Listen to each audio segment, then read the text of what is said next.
Willie D Live. What's up, family? If it's your first time checking out the show, let me know what city, what state you're coming in from. If you're outside the U.S., let me know what country you represent. Throw up your flag. Family, I need you to smash up the likes, smash up the likes, smash up the likes. Also, if you have not done so already on YouTube, after you subscribe, there's a little bell next to your subscribe button. Go ahead and click that thing right now so you can get your notifications each time I drop a new video like this. That way you'll be in the loop. Let a few hundred of y'all come in, then I'm going in. But in the meantime, in the between time, I'll give some shouts out to the early birds, starting with dun, dun, dun. Robert Gooden. What's up, Rob? Safi Ali. What it do? What it do? Man, it's going down today. This is going down. This is going to be a good one right here, y'all. I'm going to go ahead and give you a warning. I'm going to go ahead on and spoil it for you. This one right here is going to be a good one. Yeah, man. Yeah. Blue Wave handled business yesterday. I was interested to see how you Democrats was going to respond to Republicans whooping on y'all head. Boy, y'all showed up and showed out. Y'all was not playing around. Democrats went crazy yesterday. They showed up. I mean, it wasn't even close. None of the races. The races wasn't close. Proposition 50 in California was not close. None of it was close.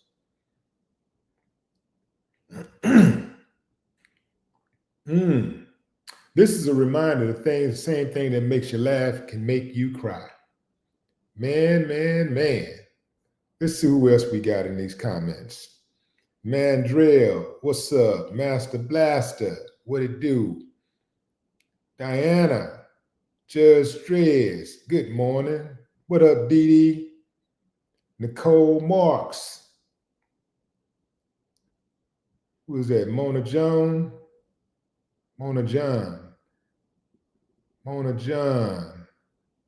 Okay, I see you. Okay, I'm about to get back in here. Let's see. We'll take that down. African Pride. What it do? What's up, Chevy Attic? Felicia Matheson. Darren C. Aubrey Sosa. Johnny Williams. Tony O. Eva. Bonnie Haynes. What's up, Joseph Johnson? Lisa Jones. What it do, fam? Going in. Let's take a look at this article in Newsweek. Actually, this is not, is this Newsweek? Yeah, this is Newsweek. So let's take a look at this article in Newsweek. Trump demands voting changes hours after major Democrat wins. So I guess this is the equivalent of taking your ball and going home. Some might say that Trump wants to now move the goalposts because the opposition has figured out how to score also. President Donald Trump is calling for sweeping changes to the election system hours after Democrats notched a series of victories in statewide elections. Passed voter reform, voter ID, no mail-in ballots, save our Supreme Court from packing, no two-state addition, etc. Terminate the filibuster, Trump wrote in a post on Truth Social Tuesday night. On Tuesday, Democrats won gubernatorial races in Virginia and New Jersey, and the New York City mayoral race.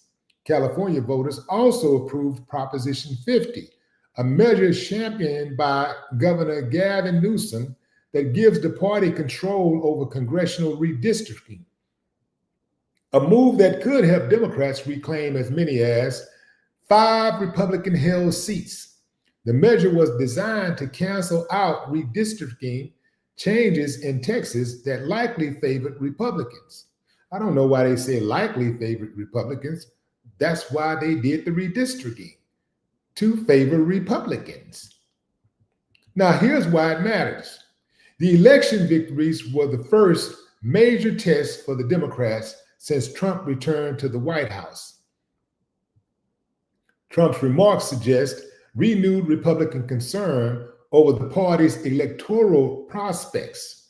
The timing underscores how election outcomes continue to shape debates over voting access, representation, and the balance of power, particularly as Democrats move to strengthen their position through measures like California's redistricting overhaul.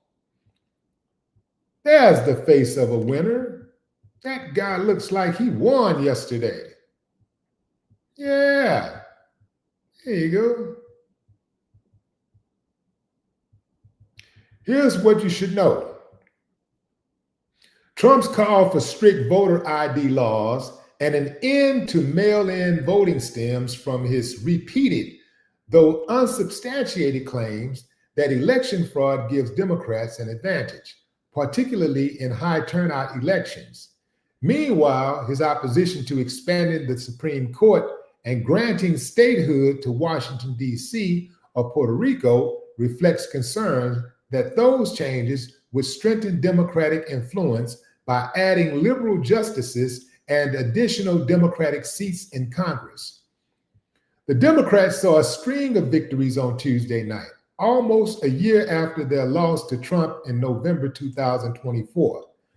Democrats Abigail Spanberger and Mikey Sherrill captured the Virginia and New Jersey governorships through centrist campaigns focused on affordability, healthcare, and safety. In New York City, 34-year-old socialist Zohran Mamdani defeated Trump-backed independent Andrew Cuomo in a high turnout race centered on housing and transit reform. Democrats notched additional victories beyond the marquee races, sweeping the state Supreme Court contests in Pennsylvania and passing key ballot initiatives in Colorado and Maine, where voters backed new gun safety measures and rejected efforts to impose stricter voter ID laws. And we can stop right there, fam. We can stop right there.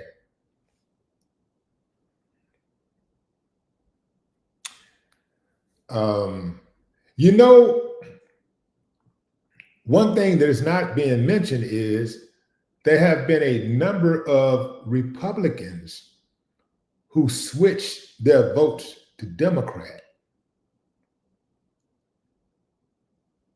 So it appears that Trump is losing some ground in his brainwashing of MAGA. Well, not MAGA. MAGA can't be saved. But there are Republicans who have been loyal to the party, who have been party first.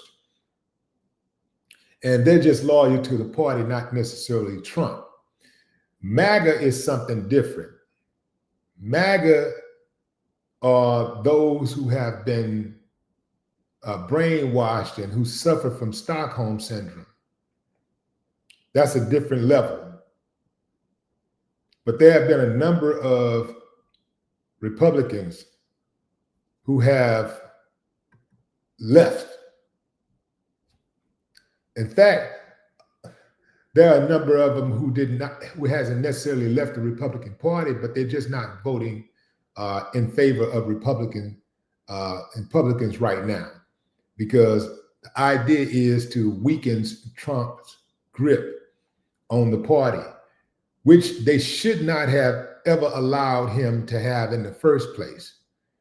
I didn't realize there was so many weak Republicans out there. And what I mean by that is, the Republican Party do a lot of tough talking, and they got a lot of hate groups. A lot of them ain't got no problem with violence against others. And so, it's got, it's the party of the, the only the strong survive, all that type of stuff. But when Trump got in office, so many of these dudes just tucked their tails and just started riding with him, like with this blind loyalty. And some of them also were just cowards. Some of them were just afraid to speak out against him. They're afraid to say something because they feel like they're going to lose something. I'm talking about the ones who get money. I'm talking about the ones who have this surface level power. They're afraid to lose their seat. They're afraid to speak out against him because they don't want to lose the little power that they do have, their perceived power. They don't want to lose any type of favor. They don't want to lose any money. So they've been riding with him no matter what, even to the detriment of the American people. They still ride with him no matter what. And so I didn't know that there was that many cowards out there in the Republican Party. You look at people like Ted Cruz and so many of these governors and mayors who talk that tough talk, and then when Trump come in and say, we're going to do this, they just fold. I mean, fold quickly. All that little power that they've been acting like they had, once Trump say this what it is, that's what it's going to be. They ain't got they just fold. I mean, just just cowards. I don't even understand how. I'm not even talking about the women right now. I don't understand how a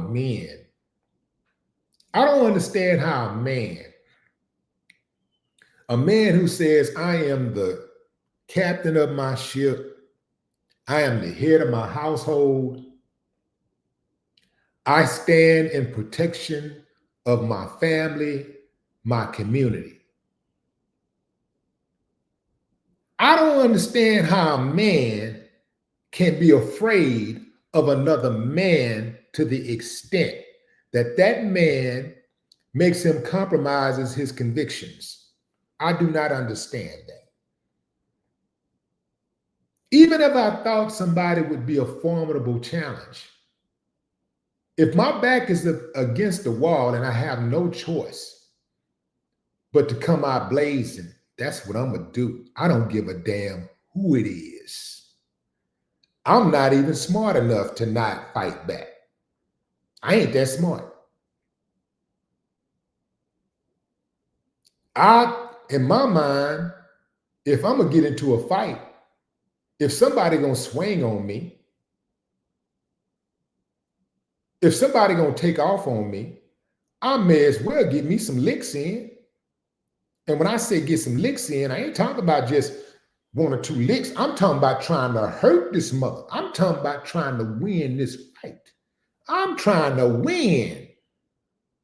So I'm going all out. You trying to hurt me, I'm trying to hurt you.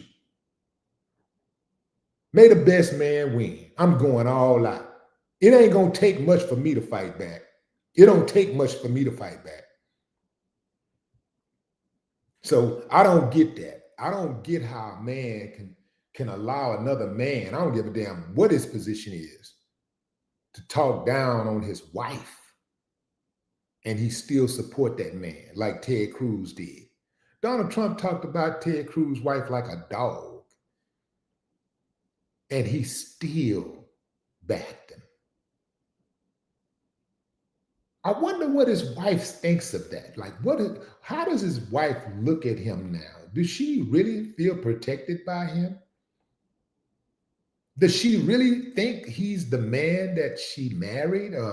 Maybe she already knew what type of dude he really was deep down inside. I don't get that. Because ain't nobody capping on my wife that I'm not rocking with nobody who disrespect mine.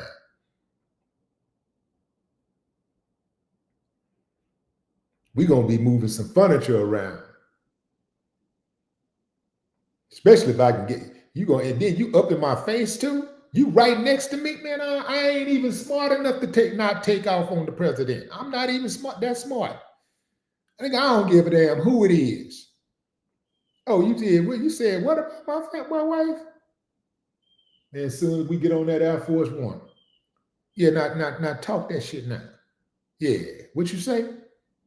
Yeah, bing, ding, ding, ding, ding.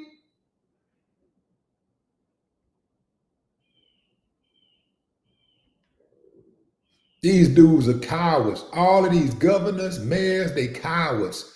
Lieutenant governors, cowards. Members of law enforcement, cowards. Military generals, they cowards. Did you see? Did you see how Pete Hegseth talked to those admirals and generals and how they just took it? How they just all sat there and just accepted him, a dude who ain't never been in combat. Talk to them the way that he talked to them like he sunned all of those generals and admirals, and they just sat there and took it. These are dudes who have led armies. These are men who lead men on a daily basis. These are supposed to be the toughest of the toughest men that America has produced. And they all just sat there and took it.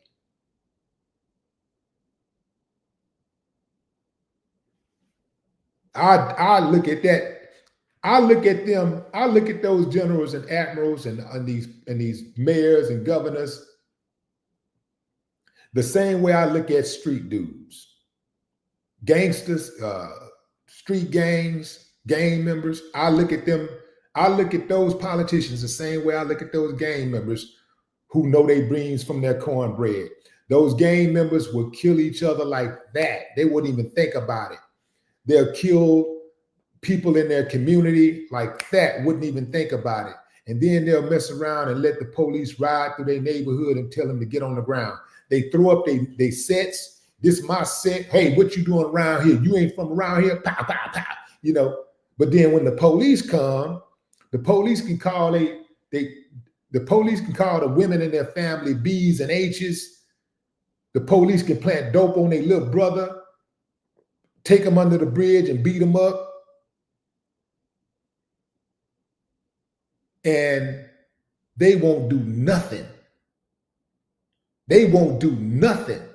This is why I don't fear none of them. I don't fear. Because I know they got limits. I know that they're going to pick and choose. I'm not built like that. An enemy is an enemy to me. If you violate, you violate. I don't give a damn what your position in life is. I don't care what your stature is. I don't care what you do.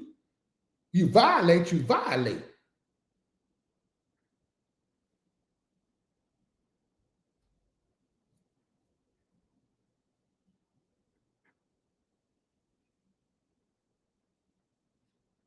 So I don't respect none of them because they pick and choose who they want to bully. They pick and choose who they want to ride on. They pick and choose when they want to be a man, when they want to be a stand-up dude.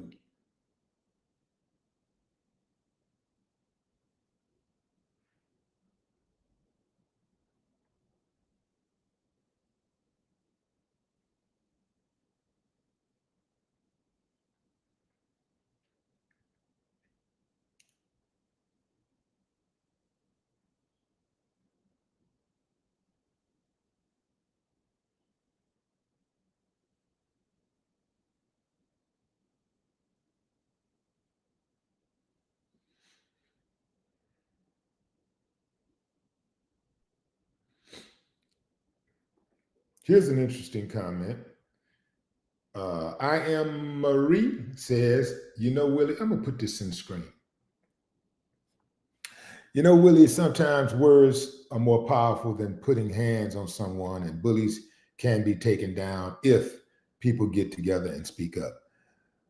I do believe part of that is true. Sometimes words are more powerful than putting hands on someone. In fact, most of the time, words are more powerful than putting hands on someone. I absolutely agree with that. But you cannot reason with a bully. The only way a bully will not bully you if that bully respects you as a formidable opponent, and that bully knows that you have the means and the will to put something on his ass physically. You cannot negotiate with a bully. I grew up in a neighborhood full of bullies. And I'm telling you, the only way that I got my respect was contact. I had to make contact. You going around here, you can offer the bully some money. All the bully gonna do is ask for more money. You can never please a bully. The bully's gonna take what he wants. You let the bully take something one time, the bully's gonna take something twice. That's why I believe in stopping them in their tracks. I won't tell you what you won't do one time, but I can tell you what you won't do a second time. You cannot negotiate with the bully. The only reason why the United States do not mess with China, because the United States know China gonna put belt to ass. That's the only reason. And that is the only reason why the United States is talking about riding on Nigeria or riding on Venezuela, because they know they can't defend themselves. They can talk till they're blue in the face. But if they concede anything to the United States, they're going to have to concede something else. And then they're going to have to concede something else. And then they're going to have to concede something else, because the bully keeps taking and the bully keeps bullying. The bully is going to, you give them some land, they're going to take some more land. They're going to take some more land and more land and more land. Give them some minerals, they're going to take some more minerals, and they're going to take more and take more and take more till you ain't got nothing left.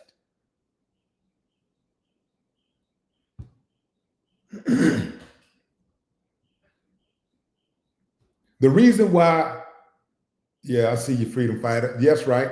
The reason why the U.S. don't mess with North Korea is because North Korea put belt to ass, and North Korea got the backup of China. See, China don't really like North Korea either. They don't really get along with North Korea.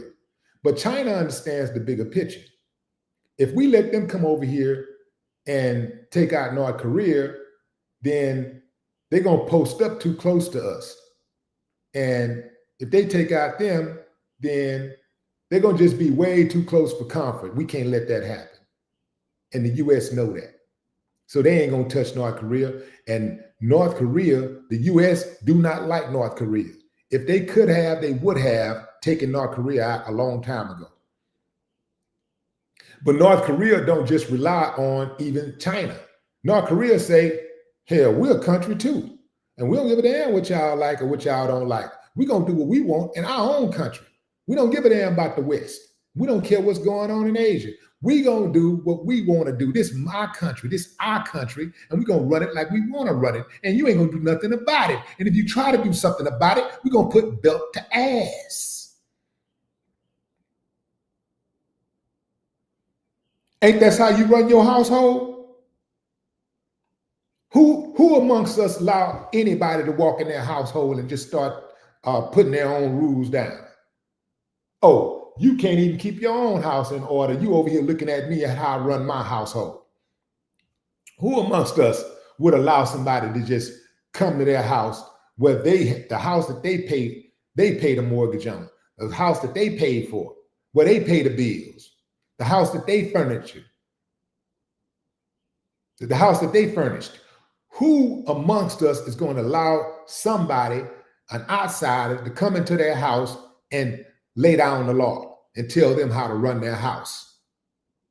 You got to be sick in the head. Ain't nobody going to tell me how to run my house. It's my house. So the U.S. always trying to tell somebody else how to run their country when the U.S. is falling apart. This country is falling apart on every level you can think of. If you look at every major institution in America, it is corrupt from the top to the bottom. It's falling apart. It is corroding, from our healthcare system to education, transportation, even agriculture. Politics been gone.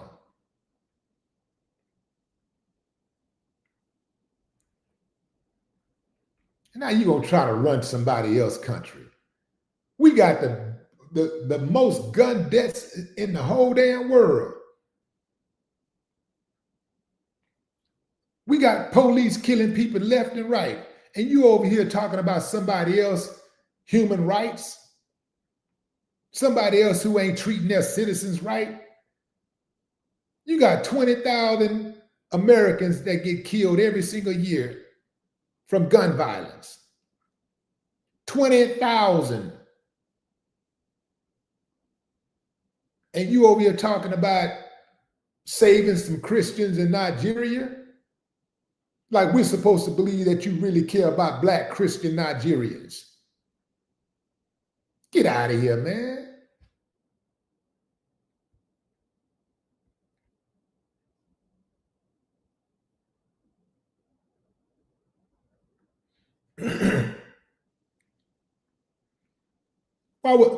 Who amongst us would allow their enemy to tell them how many arms they can have, how much weaponry they can have to defend themselves? Who amongst us would do that? Who amongst us would be that stupid? Who amongst us would allow anybody to tell us how much weaponry we should have to defend ourselves in case of war? Who amongst us would do that? Meanwhile, our enemy get to build whatever defense they want to build. They get to build whatever type of weapon they want to make. They get to build anything they want to build. But we're all supposed to be countries that makes up this planet. And we're all supposed to gather together once a year and be diplomatic toward one another. Man, get out of here. Get out of here. I'm going to run my country the way I want to run my country.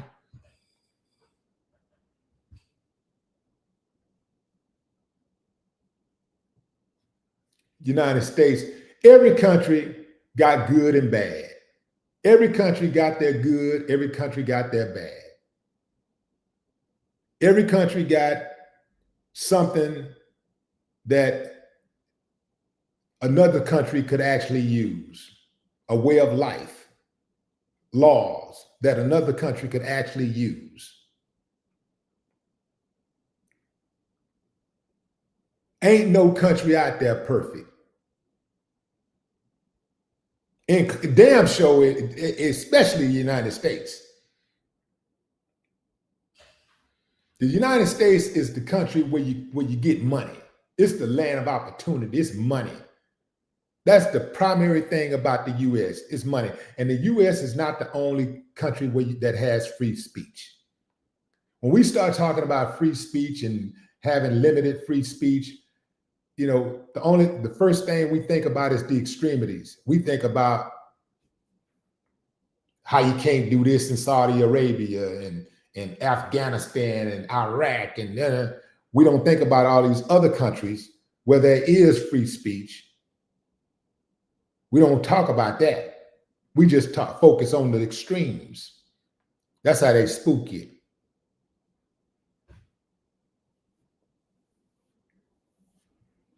So back to Trump. Trump wants to now move the goalposts because the Republicans got their heads beat in yesterday. So now he's throwing a temper tantrum. You better believe he's gonna be busy on Truth Social today. He's gonna be dropping. He's gonna be dropping those. He's gonna be dropping those little posts left and right. Oh, and by the way, you know Trump ain't writing those posts, right? He's approving the post, but he's not writing it because he's not that articulate. So he's dictating to an extent. I hope he ain't doing all. I hope he's not dictating all those posts, because you're the damn president of the United States, man. Find something to do besides sitting your ass up on Truth Social and putting out posts all day and talking about who you mad at, picking fights all day. And who is he picking fights with, y'all? Americans, the people who he's supposed to be trying to lead.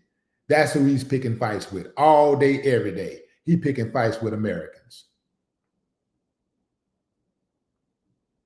The first president in the history of the United States who, after being elected, has blatantly said that he is going to subjugate the other side that did not vote for him. He's going to represent everybody. He's going to make decisions that affect everybody, but he's going to punish those, especially who did not vote for him. And this is what they voted for.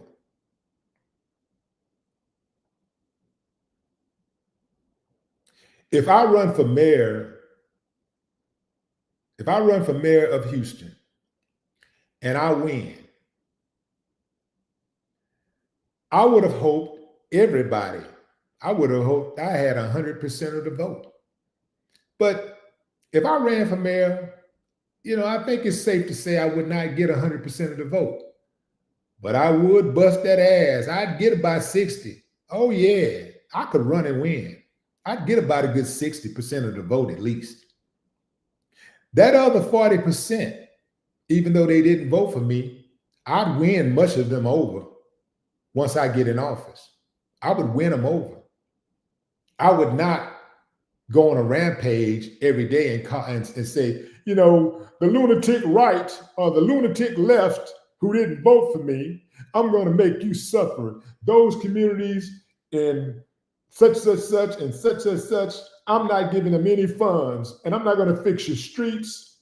I'm not going to help you out.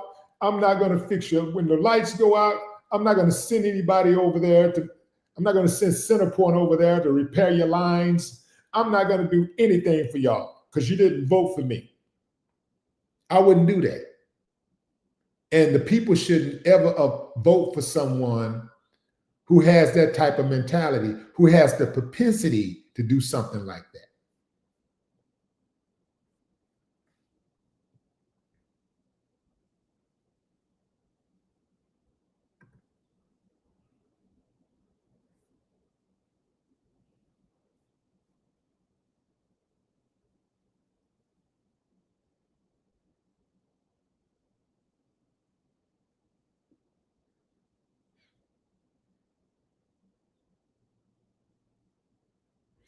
This is the equivalent of a 5-year-old losing in Monopoly and turning the board over. We lost, so we want to move the goalposts. Now we want to change the rules.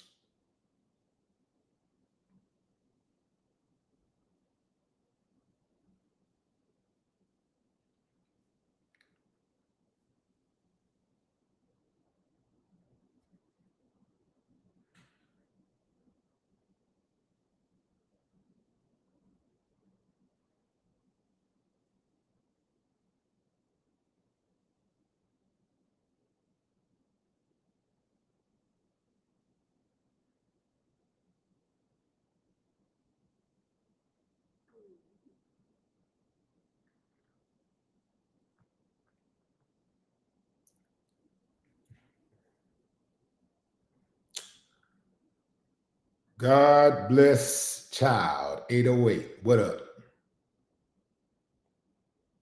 Spicy pickle. That's an interesting handle. Spicy pickle. All right, all right, all right. Top Jazzy. What's up? There she go. China Carter. What up, China? Good morning.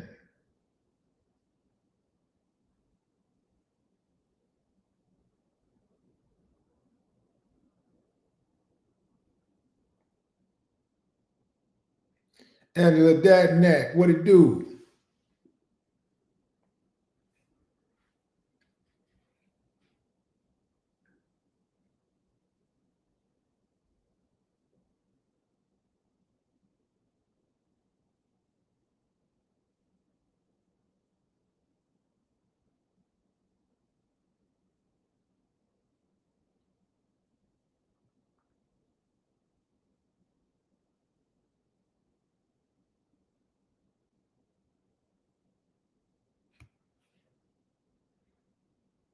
What's up, C. Clem? Yeah, they're not ready for me, fam. They're not ready for somebody like me because I straight up, I straight up would not be on none of the bush. You know what I'm talking about? Like any of these people around my city, anybody in the city that's ain't right, they not gonna like me. Cause I'm gonna straight up be for the people for real. You know, I'm straight up gonna be for the people. So yeah, they not gonna like me, especially the police. The police ain't gonna like me because I'm gonna hold them accountable. And a lot of times, if you want to get elected, you gotta get the police on your side because people, they use that tough on crime thing. And if people think you're not tough on crime, then they won't vote for you. But the thing about it is that that's just a catchphrase for most of these people when they're running for office. You can only be so tough on crime, right? If you notice, everybody talks tough on crime. Everybody talks about being tough on crime. Everybody. But crime seems to be more tougher on them. Crime just seems to be tough. Crime is a bad, bad boy. So crime don't stop. Crime continues to elevate. None of them can ever quite figure crime out. So if I'm a voter and I hear somebody saying they're going to be tough on crime, I'm probably not going to vote for them because when I hear tough on crime, they don't really do nothing about it. It don't really stop the crime. It's like my life don't get any better. I don't feel safer. They just have more police officers and they talk tougher during the press conferences. They just talk tough and they get more police officers, more access to guns and weapons and vehicles. And, they get more money, but people still don't ever feel safe. I'm in Houston and I feel less safe today than I ever felt in my life. So crime is not like crime is getting better. It's not like people are feeling safer. If you had 200 homicides in 2004, and let's say you put a dent in it and you drop that number down to 100. Let's say you had a 50% decline in crime, 50% decline in crime, homicides. Well, 100 people still lost their lives. 100 families were still wrecked.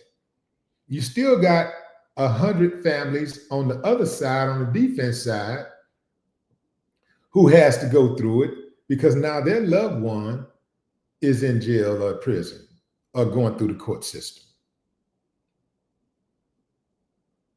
So 100 people getting killed in the city is still a lot of people. That's still a lot of death, and it's still a cause for pause.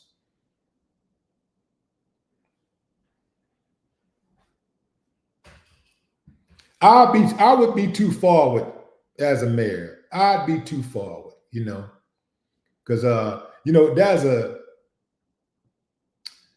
don't know how they're able to get away with this, but they got this perception out here that somehow, some way, that Black people don't really support a candidate that would be tough on crime. Like somehow Black people enjoy crime. Like we enjoy crime. Like we don't want to be safe in our neighborhoods. Like we don't want to make sure, we don't want the streets to be safe where we live or with the streets that we drive down. Like we like get robbed and shot at and killed and stabbed, raped. Like we like that or something.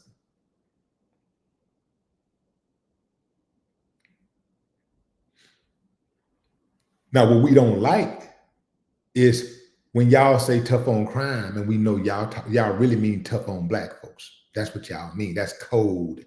See, a lot of times tough on crime is code for Black. Code for being tough on Black folks. It's that wink, wink, you see? And we're hip to the game you're running. So yeah, oh yeah, I would absolutely be tough. You know what I'm saying? But crime, tough on crime, nah, I'm gonna be tough. Point blank, period. If you are a nuisance, you're a menace to society, I'm gonna take your ass off the streets. If you're a menace to society, I'm gonna take you off my city streets. Point blank, period. You ain't finna run around and scare nobody. You ain't finna be terrorizing the neighborhood no more. I'm gonna snatch you off the streets. That's what's gonna happen.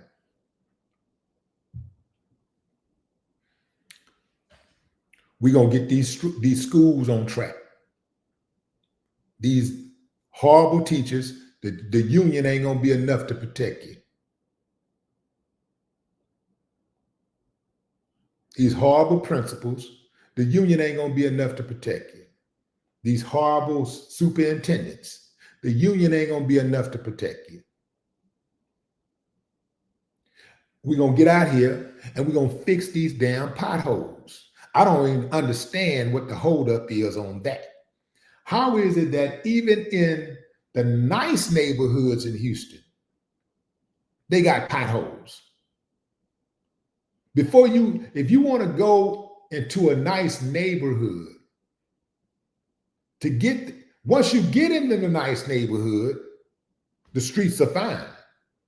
But to get there, if you coming off a main street, man, you might lose your damn muffler driving down the damn street, all these damn potholes. Some of this stuff remind me of New York. Hey, no shade, New York, but y'all got a lot of damn potholes, man. And y'all potholes start as soon as you leave the airport. Especially when you go under that bridge, once you come from under that bridge, under that tunnel, once you come out of that tunnel going into Manhattan, man, that damn street toe up.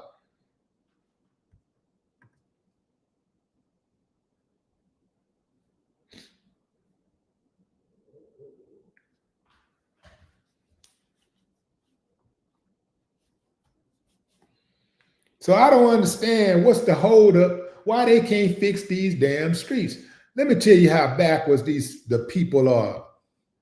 Some of the leadership is.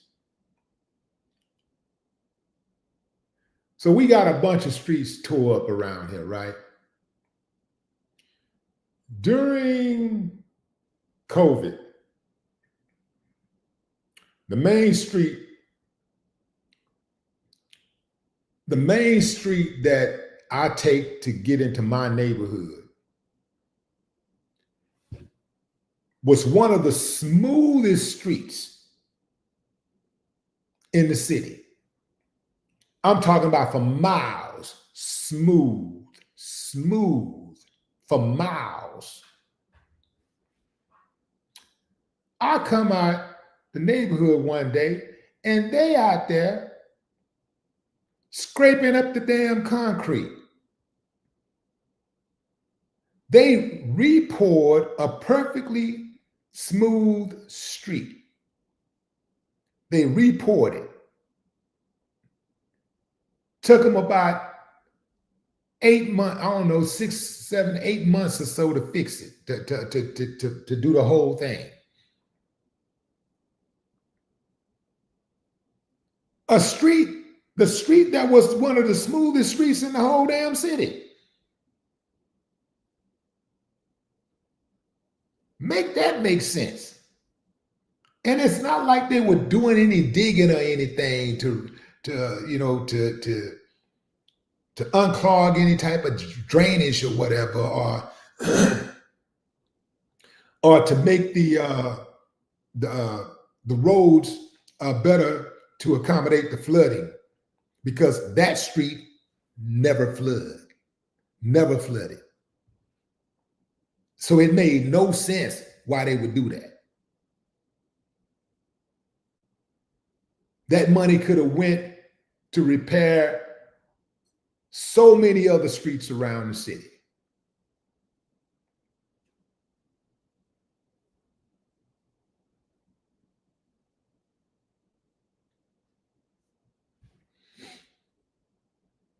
Yeah, they love patching roads. They're doing all that damn patching.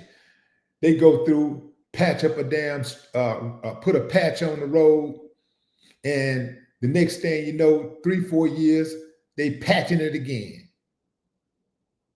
It's a hole. The hole is even bigger, and another 2-3 years, the hole is bigger than what it was the first time. And it ain't like they fix it as soon as it become a hole. Oh, you're gonna ride on it for 2 or 3 years at least.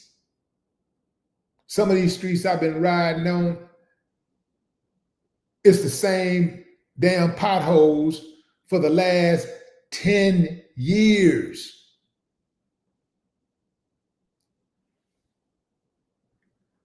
Oh, we're gonna fix that.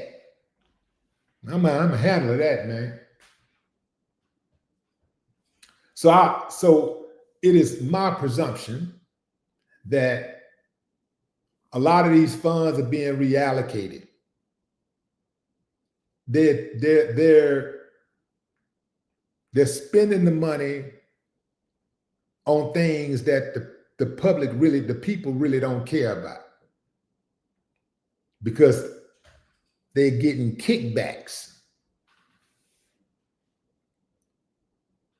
We're gonna stop all that. I don't care about no kickbacks and stuff. I wouldn't even try to get no kickback, first and foremost, because if you're a black politician, you better make sure you don't touch none of that. You better make sure you're on the up and up, because they already don't want you in that spot. And from the day you get in there, they're going to be watching you really, really closely, trying to get you out of there, and if they got to send you to jail, they'll send you to jail. So they ain't going to get me like that. They'll never get me like that, taking some money. Now, if you ever run for office, any of you black people, I mean, anywhere in the United States of America, you better make sure you stay on the up and up, because you ain't gonna be able to do what they do and get away with it. Instead of me trying to enrich myself, I'm gonna enrich the people. That's what I do. And I'm not gonna hesitate to give black folks contracts. See, they got some of these black gatekeepers out here. Once they get in, they try to enrich themselves. And then some of them don't even try to enrich themselves. They so brainwashed that they don't even get anything out of it, but they continue to enrich these other dudes so that they can stay in office and continue to get their campaign funds and get all the perks and stuff that come with being in the position that they're in. I don't need their money. I got my own. I'm good. So for me, it would be about enriching the people.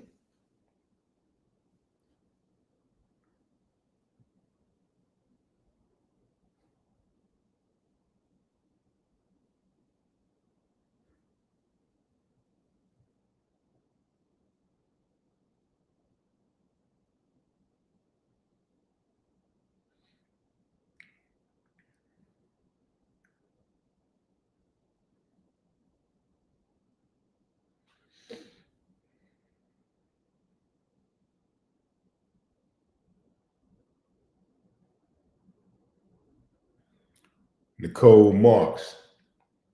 Yeah, before they go and fix the potholes, they'll go build a $500 million stadium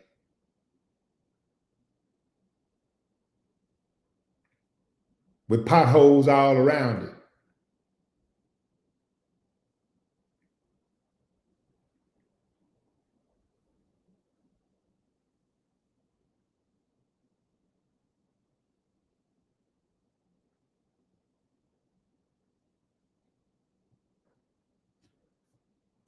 It's a freedom fighter, my own boss.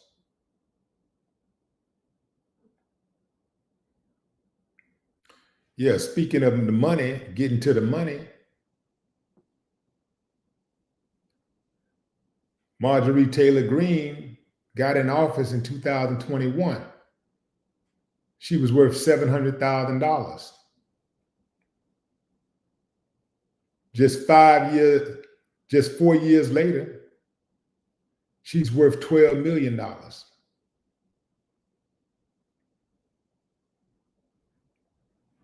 Nicely done. Nicely done. Yeah. Interesting.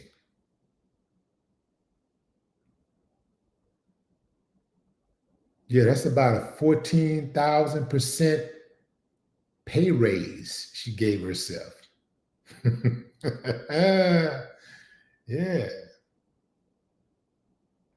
I'm with 1,400%, like a 1,400% pay raise.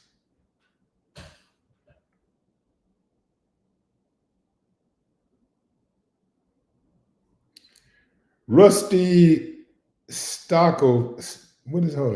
Rusty Shackelford says, why are you talking just MTG? Do everyone.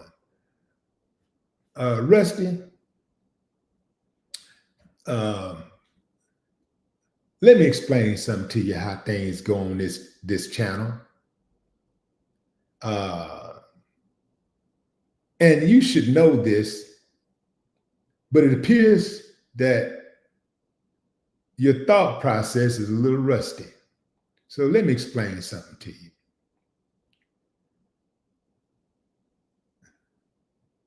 When you come to this channel, at the very top, it says Willie D Live. It says Willie D. It don't say Rusty Shackelford. It says Willie D. That means I get to talk about what I want to talk about and who I want to talk about. You don't come over here and dictate nothing, homie. If I want to talk about MTG all day long, that's what I'm going to talk about. This ain't no democracy. You like Trump. You love Trump. So you ain't got no problem with dictatorship. So get used to it.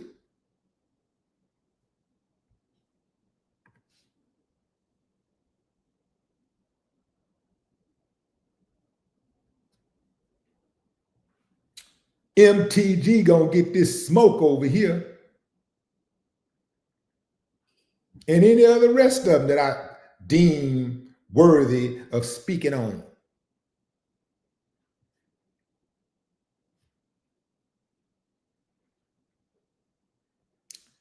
What's up, Tim Lang? Chief Cool Ass.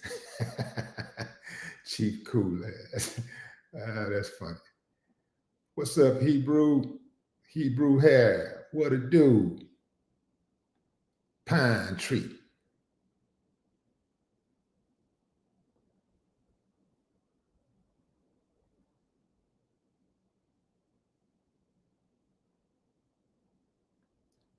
Easter Wiley, what up?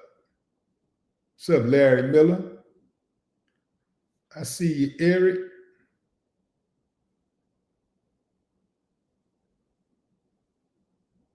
Eric McFarland. Aunt Dave, what up, Aunt?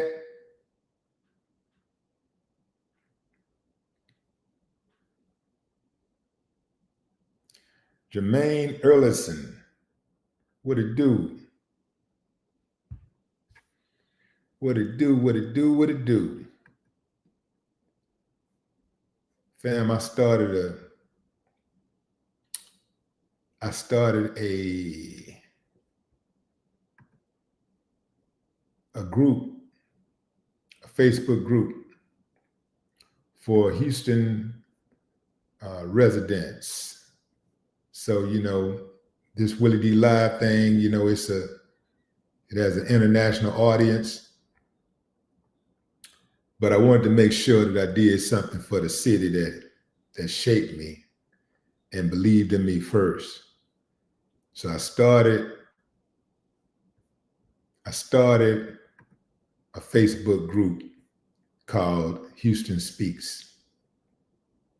So I'm about to send y'all the link to it right now. If you're from Houston, come on in and pull up, drop a message, and let your voice be heard.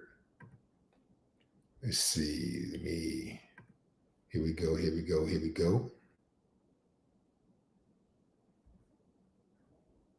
Let's see.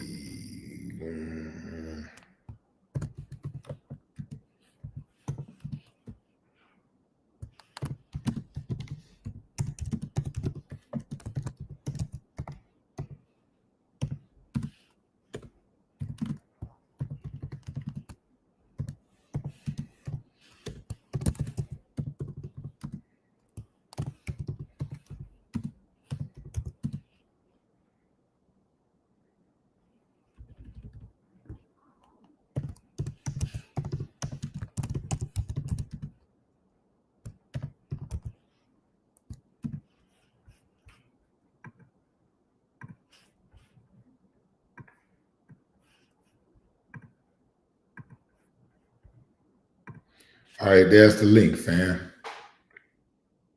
There's the link to join my Facebook group. If you're from Houston, go ahead and click that link and join the group.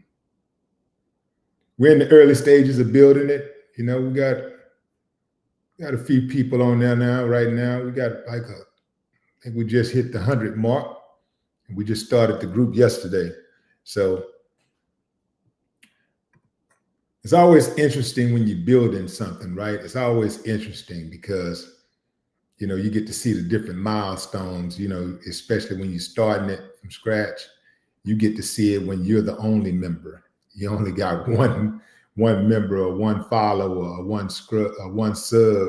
You get to see it go from that and watch it grow, you know, to 100, then 1,000, then 10,000, then 100,000 and more.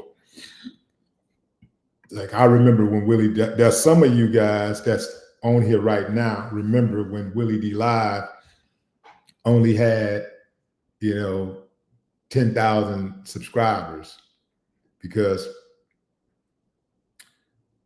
even though the channel's been around since 2011, I started doing commentary on the channel. I started doing Willie D Live at the end of 2016. That's when I started really like doing the news reports and the political commentary. But before that, I only used YouTube as a server to post my videos on. I would post like my music videos on it. And I only had like maybe 5 or 6 videos on it for all of those years.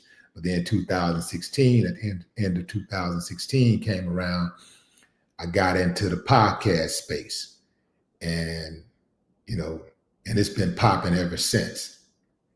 But when I started like really working the channel, that was at the end of 2016, and I had about 10,000. And in fact, let me back up. I had 17,000 subscribers because I started the channel in 2011, just posting my videos on there, but I wasn't working the channel. I would just post a video on there about once a year. I'd post a video once a year. And then I got into podcasting and I started posting regularly.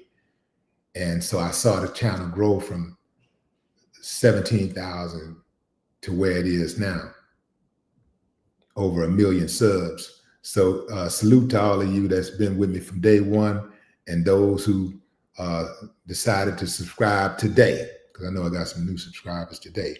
But I appreciate y'all rocking with me.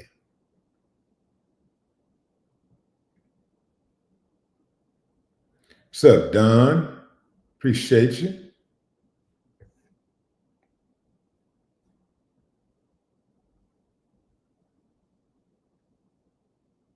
Henry Louis Carter.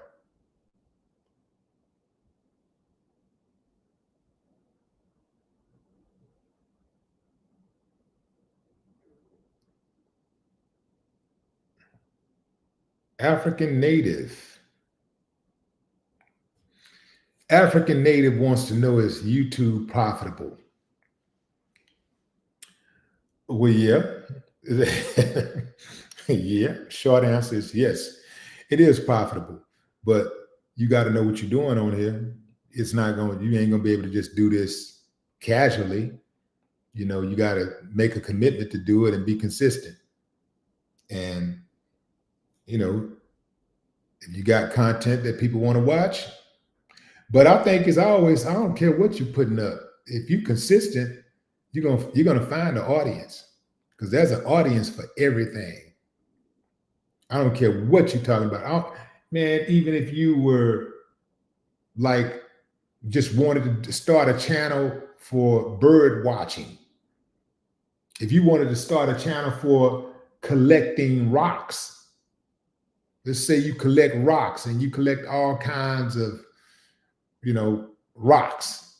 They don't have to be exotic rocks. They can just be any type of rocks. It's people that's interested in everything in this world. That's a way to monetize. There's a way to monetize every hobby, every interest that somebody has. There's other people who have that same interest. So you can find, and even if they don't have that interest, they may be curious as to why you have that interest. It just might be entertainment for them.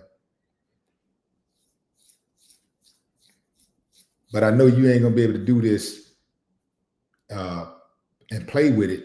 You got to be consistent.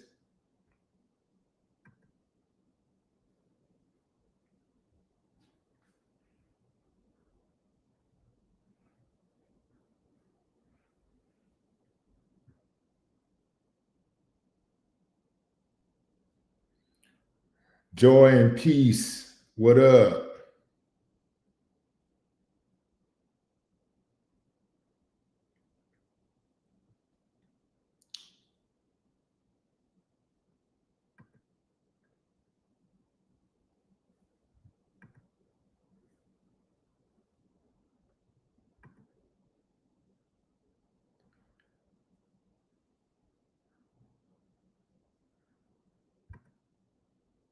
Yeah. So I had to block old Rusty, y'all, because he keep on, trying to get me to conform. Get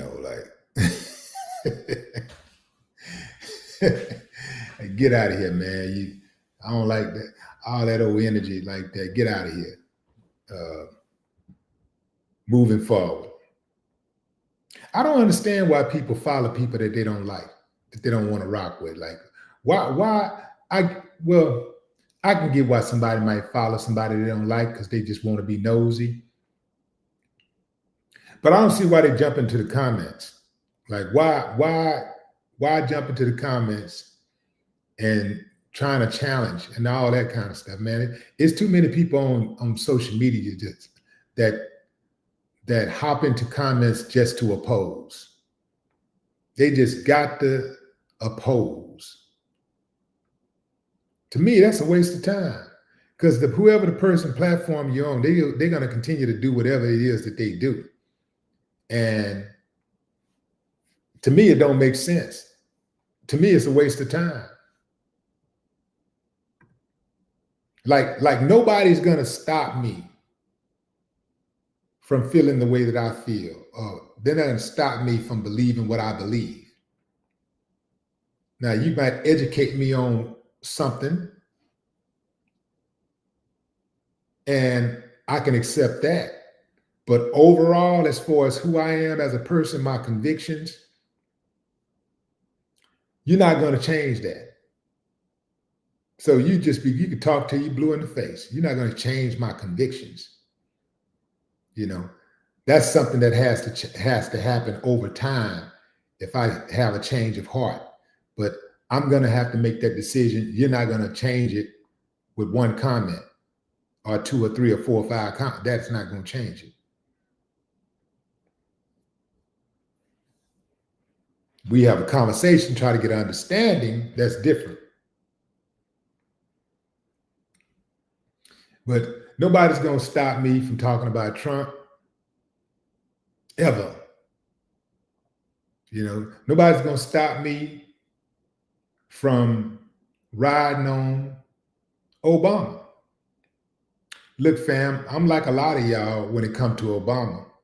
I was all for Obama, like the black man, the brother. Yeah. Let's get him. Yeah, let's vote for him. And I voted for Obama. And after the first term, I was really disappointed. I was like, well, they are blocking a lot of stuff. And, you know, he's having a difficult time. So maybe we get him in that second term. He can do what he want to do because he can't run a third term. So he'll just do whatever needs to be done.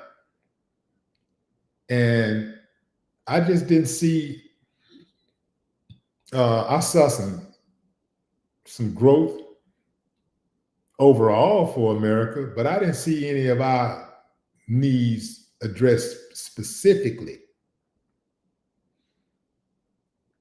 Especially when you start talking about incarceration, mass incarceration, and police brutality. And you start talking about that stuff, you know, he didn't put a dent in it. And then I'm going to tell you what really turned me against Barack Obama. This is what really turned me against him. When he authorized that hit on Gaddafi, I was done with him. Gaddafi was a friend of ours. He was a friend. He went in there and killed that man like a dog. I didn't like that. I didn't like that at all. Yeah, I didn't like that at all.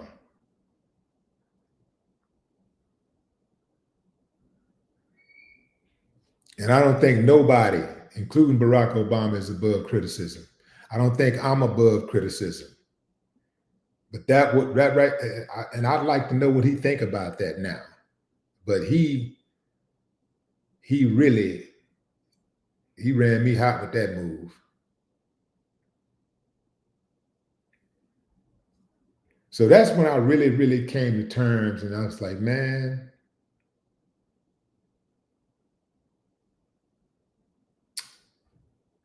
if he goes into that White House, he got to uphold the system.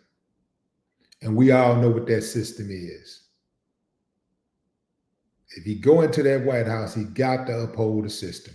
So, yes, he spoke eloquently, way better than Trump. Yes, he had more tact, more intelligence. He had more education. He was way more refined than Trump ever could be, and any of the other ones that we've had. But save Bill Clinton. I would say save for Bill Clinton. Bill Clinton was well refined, but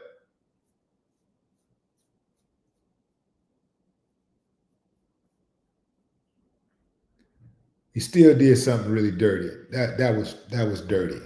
So I can't get past that. I can't get past that.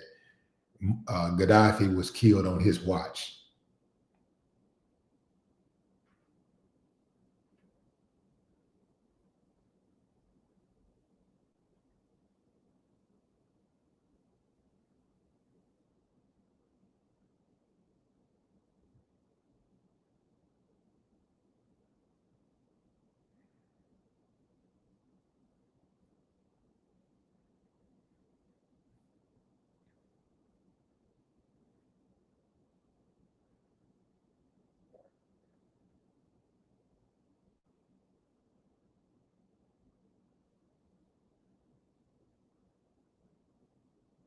What's up, Vicky Slaughter? Ronald Gaines.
What's up, Maurice King? Andre McGowan.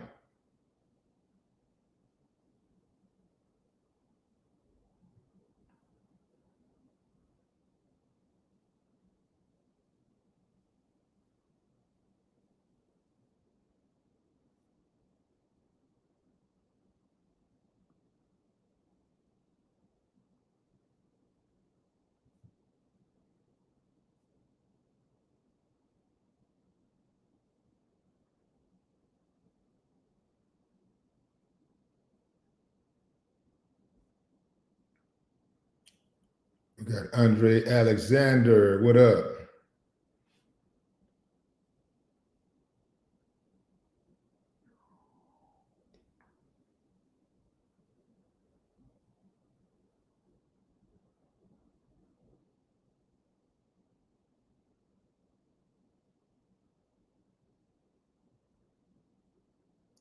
What's up, Leroy Kidd? Erica the Libra. What's up? I'm gonna tell you who. I'll tell you who the Democrats can run. I'm gonna tell you who Democrats can run if he continues to assert himself in the party and against Trump like he's been doing.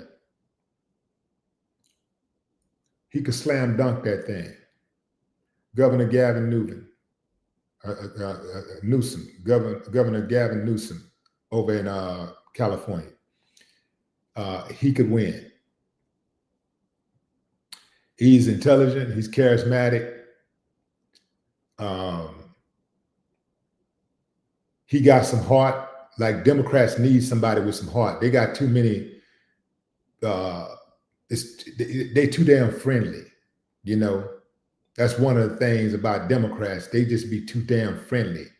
You got a dude trying to chop your head off, and you up here trying to talk about praying. Gavin Newsom is on some, look, man, I'm gonna bring whatever you bring. You know, let's go, let's get it. Let's get it. He could win. He's one of the few governors who ain't afraid of Trump. He's one of the very few, Democrat or Republican. All their ass is scared.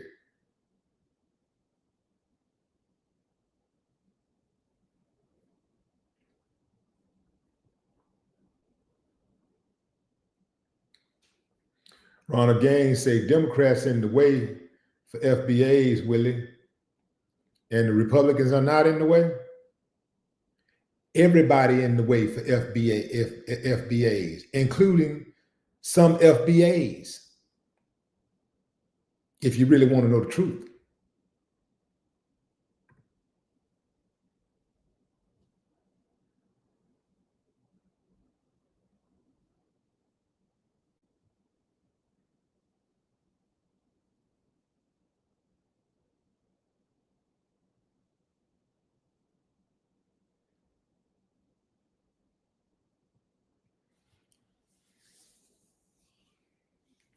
What's up, Marcus Cheatham?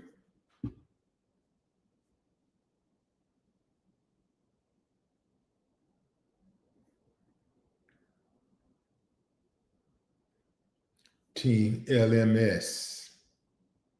Team LNS. What's up?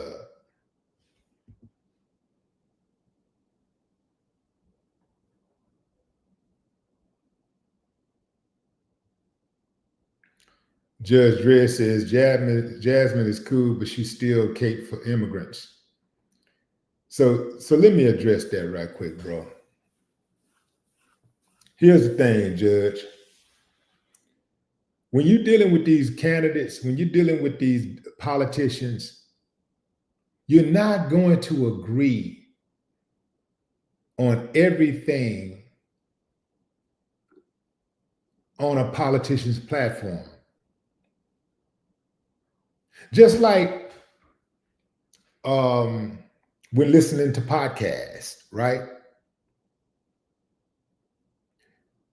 When listening to people on YouTube or Instagram, you're not going to agree with every single issue that the person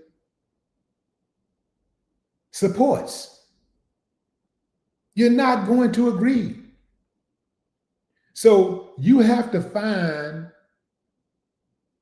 those things that you do agree with and let that be your driving force to get behind a candidate. You're not going to agree with everything. Too often, many of us, we will follow somebody, we will like their content, and we'll be rocking with a man for years. We'll rock with them. And they'll say one thing that we vehemently disagree with, and we unfollow them just like that. I would hate to be some of y'all friends. Just one thing, cut them off just like that. Now I understand sometimes that one thing could be so big, it can be so big that they can't come back from. They can, sometimes people can do something really, really major that violate, and that's a deal breaker. It's just a deal breaker, and that's understandable. But a lot of times, fam, we'll unfollow people who have a viewpoint that at the time we disagree with, and over time, we change our mind about. Like, where they do that at?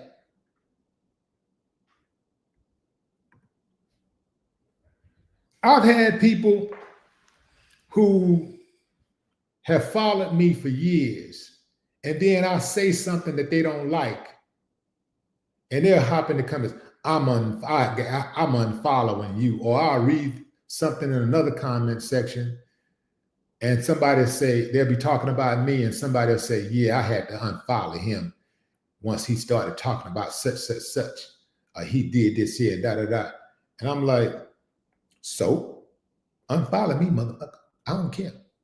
If that's all it takes, if that's all it took for you to unfollow me, good. I wish I would have said it sooner. Because I don't need no topsy-turvy month. I don't need no wishy-washy people talking about they support the platform. They rocking with me. I don't need nobody like that. It's just like a friend. I don't need no sometime in friends. I need a friend that's going to rock with me when I'm right and rock with me when I'm wrong. Now, I ain't saying support me when I'm wrong. I'm not saying encourage me when I'm wrong. You can support me and still correct me. You know, you can rock with me and still correct me. My best friend is a bishop. My longest, oldest friend is a bishop. We've been rocking with each other since we were 11 years old.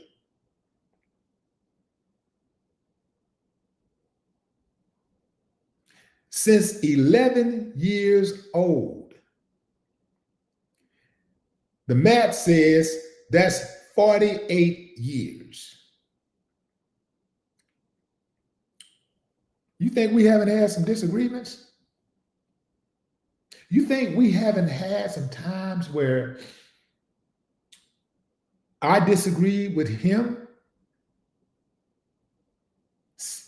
vehemently disagree with something that he stood for or said, or he hasn't disagreed with something I stood for or said?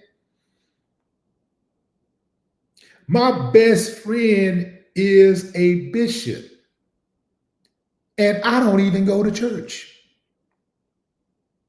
That don't stop me from rocking with him and even supporting his church, his ministry.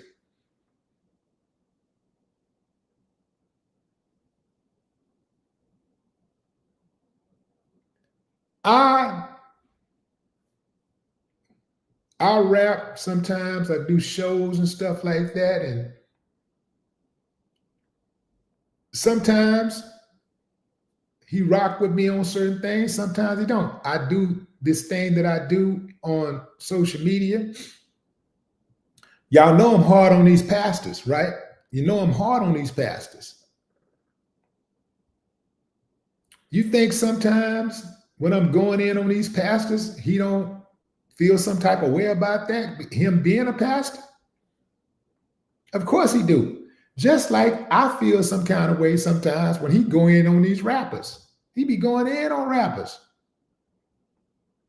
But he don't go in on all rappers.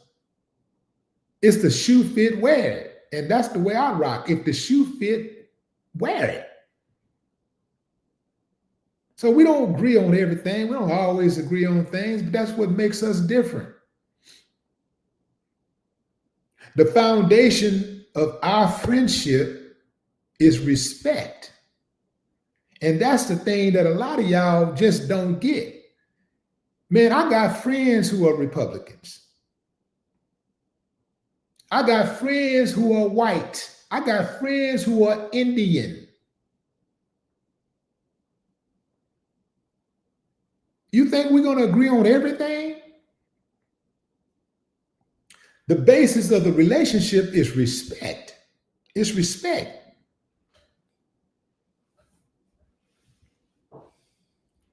I had one of the January 6th rioters on my show. on the Willie D Live Conversations channel. That's on YouTube. If y'all get a chance, go over there and join the channel. I had a January 6th rioter on my show. A white dude, tatted up and all of that. And why you had him on the show? Why not? We live in this country together. I ain't going nowhere, and he ain't going nowhere. So guess what? We got to figure it out. What I want to know is, why'd you do it? What was going through your head? Would you do it again? You know, I'm trying to get an understanding. This is what I do. I try to get an understanding. I know that we're not going to agree on everything. I talked to this man, and he told me that initially, they were not trying to storm the Capitol. They were there just to raise hell and let their voice be heard and protest. But he said once the police officers started behaving aggressively, which that part was not put out in the media. He said once they started behaving aggressively, they started pushing back, and it kind of ignited the fuel that made a lot of those rioters say, let's storm the Capitol. And he talked about how one of the officers was whooping on somebody. So his thing was that they were responding to an action. And what I gathered from the overall conversation, I spoke with him for about an hour and a half. And what I gathered from the overall conversation was that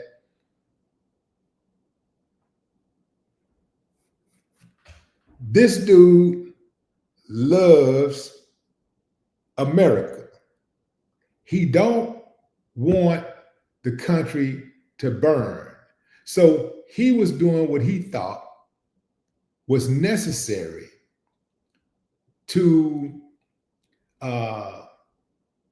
maintain order.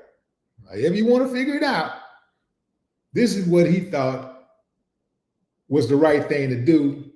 But he's also now finds himself in a crowd that has become a mob. And you know how mob mentality goes. You see somebody doing something, it sounds crazy, it's crazy. Whew, that's crazy. But because adrenaline is rushing and everybody's doing it, you find yourself doing it too. So that's what he basically said happened. He found himself in the middle of it and people were doing it. And so he just started doing it too. Now, obviously not everybody was thinking that way, but that was his thought process. So all of us, we're not going to always agree. But if we can find some common ground, starting with respect, we can try to get an understanding. So we can try to at least get an understanding. Everybody don't want to talk. Everybody don't want to have an understanding. Some people just hate you, and that's just what it is, and they don't want to talk with it. You can't do nothing about that. I'm talking about the people who do want to get an understanding, who do want to have a conversation, who do want to move forward, right? Got to figure it out, because I'm not going anywhere. They're not going anywhere. You're not going anywhere. You still are going to come in contact with people that have different backgrounds than you. No matter how you try to isolate yourself into your own little group or whatever, You know, you can go and move into a whole town with just people that look like you. At some point, you're going to have to come out of that town. At some point, you're going to have to venture into another somewhere where there are people who don't look like you, who don't share your beliefs and your background. Now, if you come across those people, wouldn't you rather, at the very least, know that you have mutual respect for each other? You have mutual respect for each other, not because of your skin color, but because of your humanity. Wouldn't you want to at least have mutual respect? Because if you have mutual respect for each other, then when you see each other, you know, you won't be on default conflict.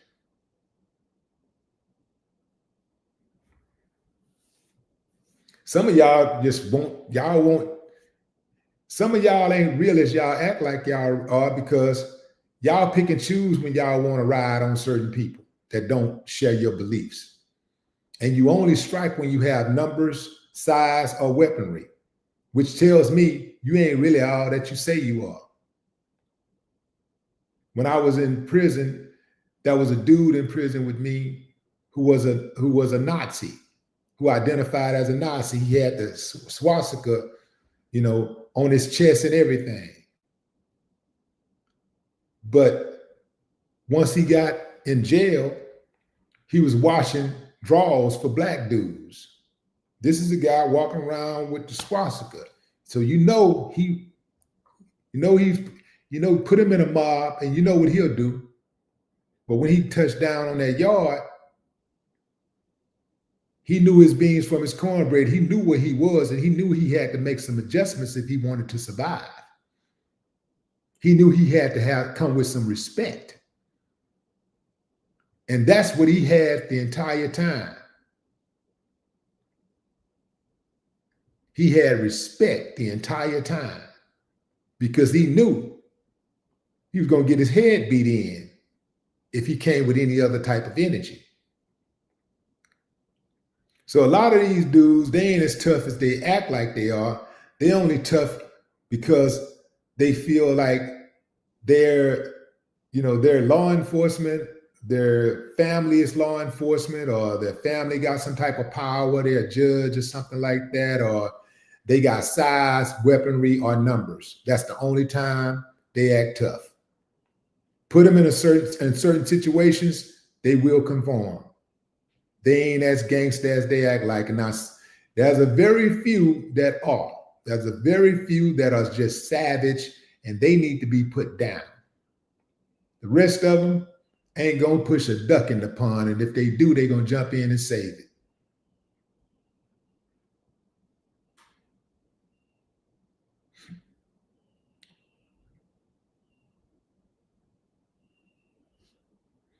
So I talked to the dude for an hour and a half.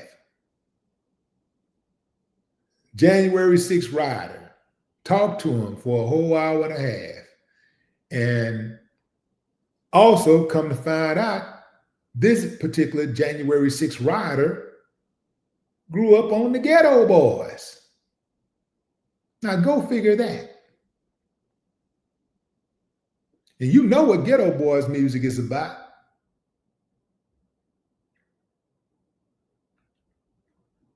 Just the fact that he grew up on the Ghetto Boys let me know he wasn't that bad. Well, however bad of a person I thought he wasn't that bad of a person. He grew up on the Ghetto Boys. He's got to be some good in him. Got to be.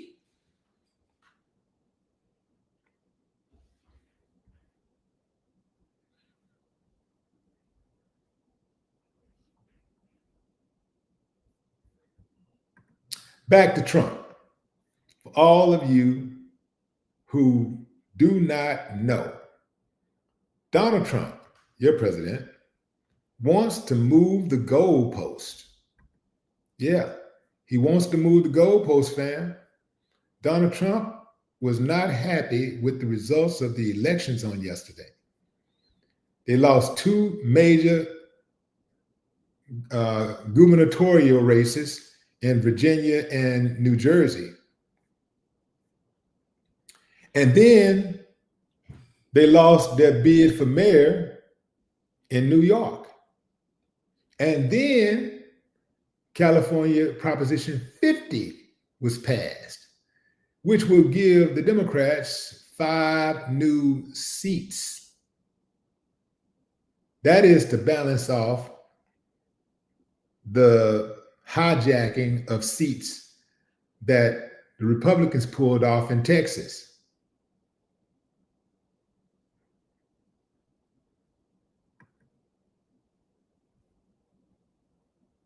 So Trump says now he wants to change all that. He needs to make sure that none of that happens again. He needs to make sure that these Democrats don't have any further gains.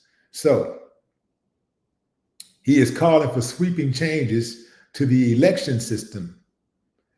He wants to pass voter reform, voter ID, no mail-in ballots. He wants to save our Supreme Court from packing, no two-state addition, etc. Terminate the filibuster. Trump wrote this on Truth Social on Tuesday night. Oh, fam, it is said that he didn't get any sleep last night. He said Melania told one of the Secret Service dudes that she's really close to that Trump tossed and turned all through the night. And he just kept saying, I want my daddy records back. I want my daddy records back.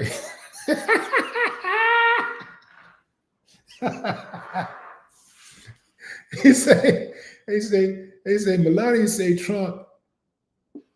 They say Melania say Trump kept saying, I want my daddy's records back. I want my daddy's records back.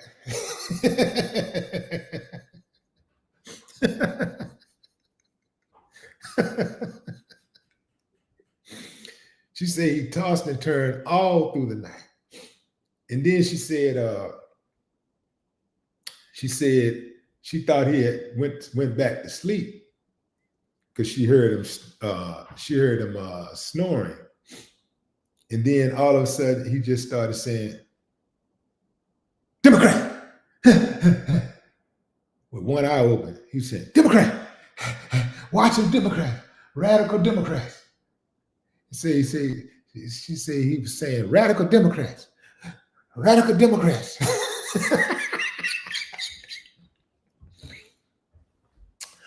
Man, how can you be so hateful? Trump acts like a person who lost, right? He really acts like the guy who lost the race rather than the guy who won the race. Every single day, he just is angry at somebody, usually an American. He just picks fights with Americans all day, every day. I don't think Trump loves America. I think Trump loves the privilege he gets from America. I don't believe Trump loves America.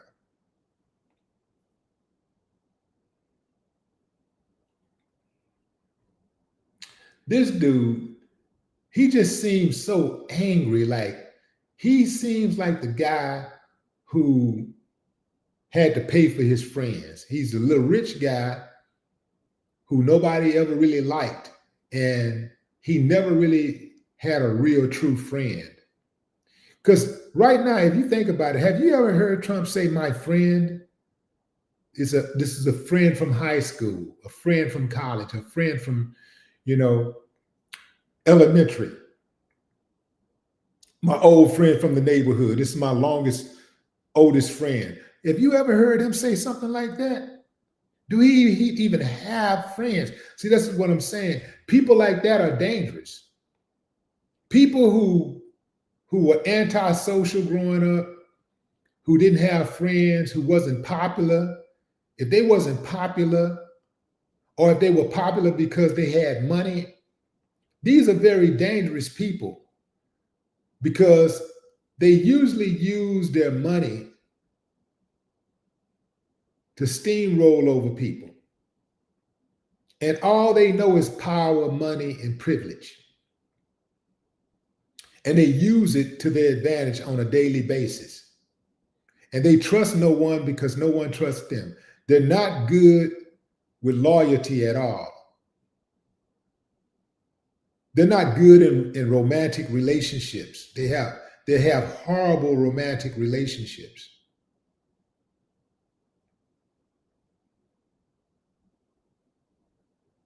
Their kids usually don't like them.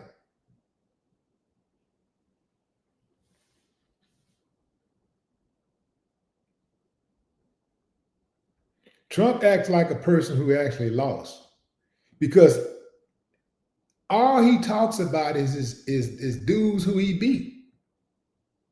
You know, he talks about Joe Biden all the time. Like, dude, you beat Joe Biden. You're the president now. You need to have people focused on you. Ladies, imagine you're dating a guy, and every day you talk to this guy, all he talks about is your ex-boyfriend. That's all he talks about, your ex-boyfriend. That's Trump talking to the American people about Biden. Then he talks about Obama. Obama was the other ex-boyfriend you ain't even heard from in years. That's all he talks about.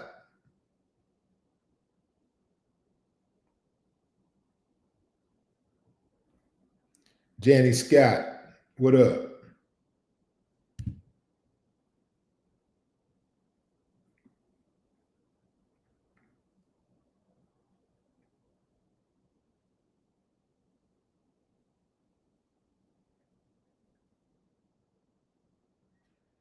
Yeah, man, if I had, man, I'm the president of the United States, I'm stunned.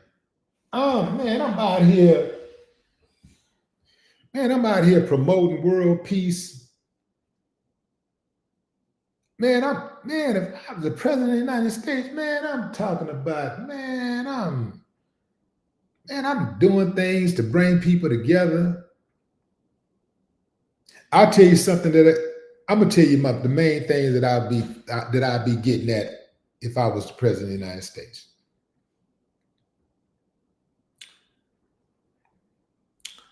I would be rewarding companies for doing business in the US and hiring US citizens. I would be doing that. I would be on the head of the Board of Education. The youngsters, the kids, the youth of our future, I would be investing in our future. I would be putting major resources toward mental health. Major resources. Mental health would be a normal thing and a priority expense under my presidency. I would remove qualified immunity for police officers. And I would implement the death penalty. I would put the death penalty on the table if a police officer recklessly killed a citizen of mine. I would put the death penalty on the table for their asses. You go in and you kick in a door and you kill some innocent person who's in their bed sleeping. Oh, your ass, I'm going to have, the prosecutor will have an option to give you the death penalty. If you want for these police officers to start acting civilized, there has to be an incentive. And that incentive has to be punishment. And it has to be consistent, and it has to be across the board. I would do something to take care of I would do something to reduce the power of the union, police unions. I would do. I would rather have. I would rather have a brand new police force in a city, all new cadets, than to have experienced ones who are rotten to the core.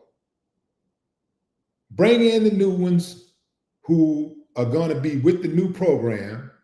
We're going to pay them well. Bring in the new ones who are going to be with the quit. You want to quit? Because that's what they did last time in New York. They turned their back on the mayor when the mayor was talking. So, oh, you want to turn your back? Oh, you gone. I would fire every last one of their asses.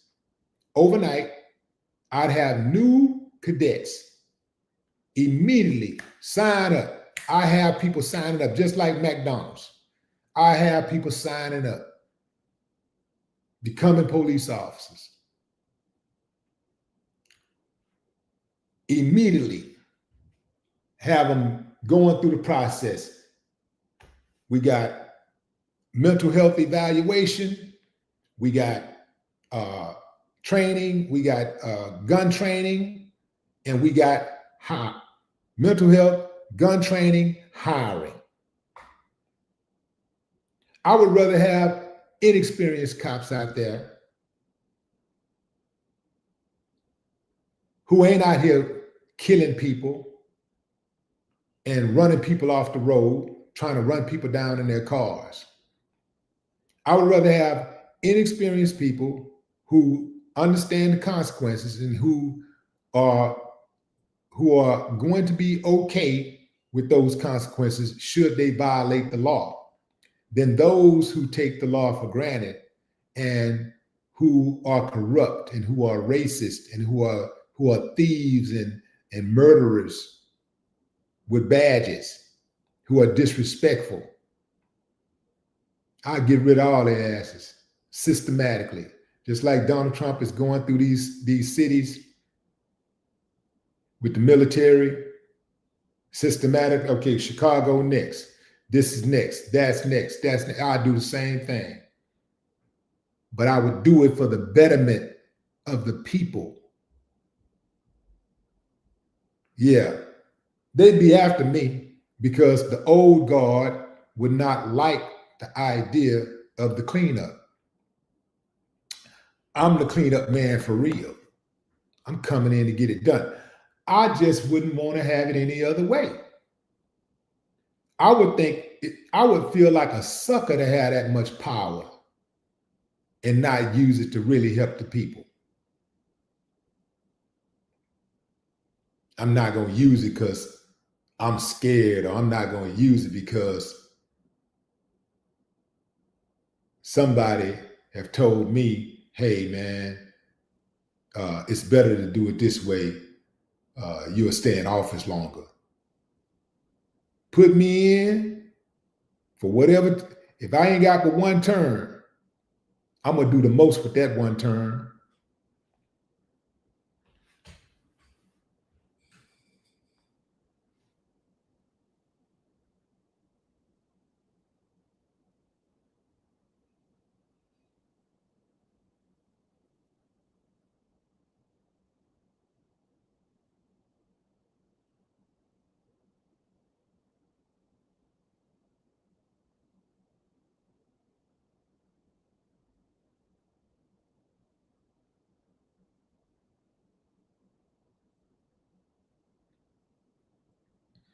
Yeah, absolutely, Mike. I got you, man. Mike Franks. Yeah, they'll be trying to take my head off. I already know that.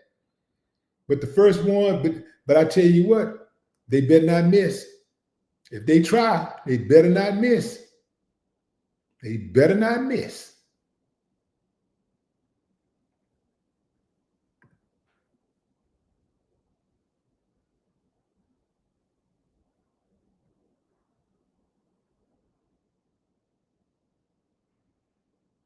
Nicole Marks, what's up?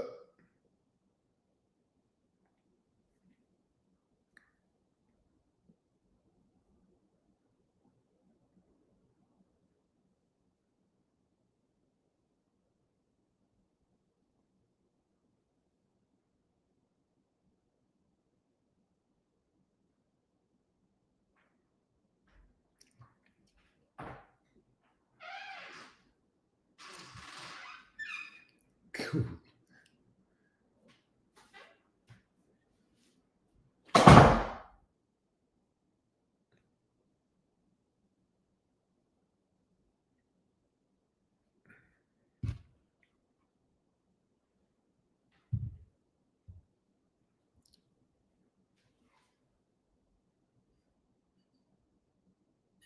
You did?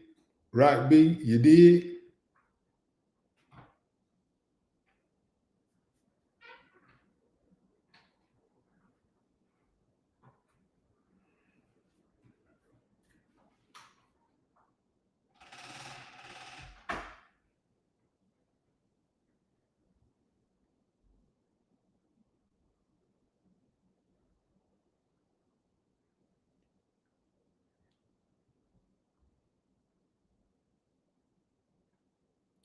What's up, Tawana Sanders?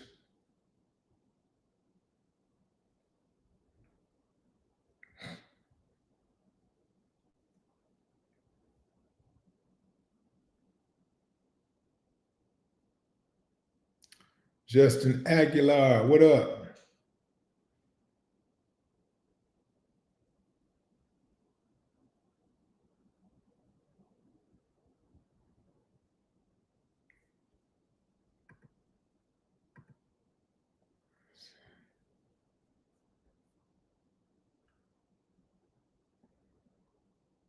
Trump got hit with a blue tsunami yesterday. That boy trying to move the goalposts.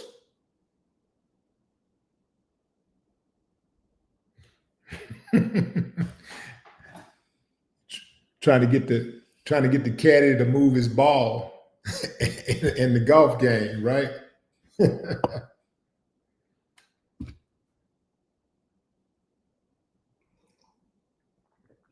Mm.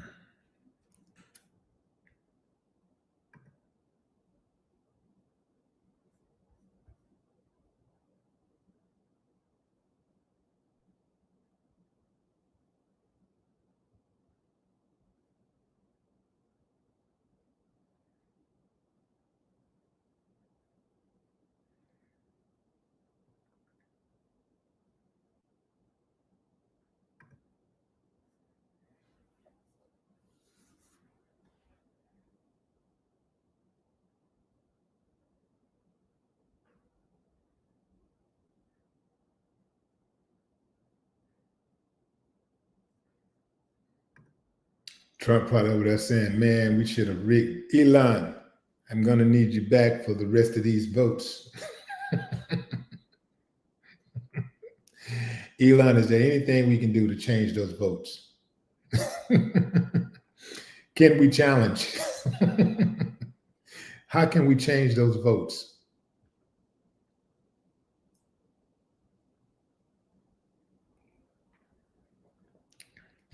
How can we change those votes?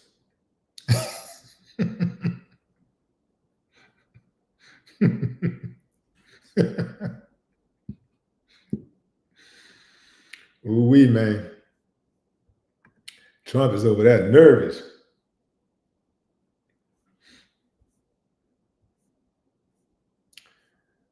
This is a good indication of what could happen in 2026. Got about a year before the midterms.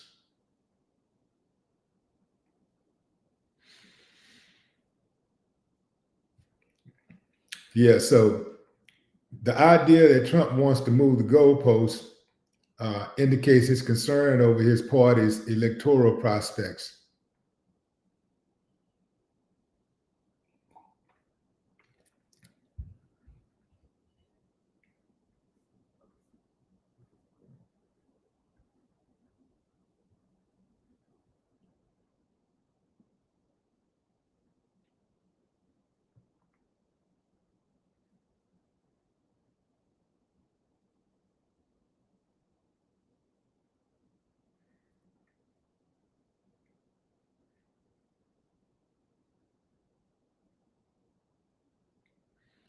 Andrew Cuomo got smoked. So check this out. I'm going to share with y'all something right quick. Let's see. We're going to remove that. We're going to add this. Share my screen with y'all. Share screen. Let's go over here. Check this out, y'all. Look at these numbers. Look at the numbers. Not even close. Not even close. California Proposition 50, 75% of the vote in, 68.8% in favor of Proposition 50, which has been passed. You got the New York City mayoral race. Zohran Mamdani took that with 50% of the vote. Andrew Cuomo, damn, but here's the thing, fam, even though he took it, that's still a lot of people that was trying to get dude in there. That's still a lot of people, 854,000 people. That's a lot of people.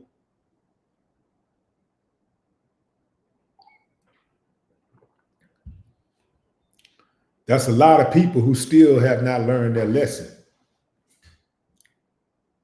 You go over here to Mikey Sherrill, who got 1,798,000 votes, compared to her opponent, Jack Ciattarelli, who got 1,382,000 votes.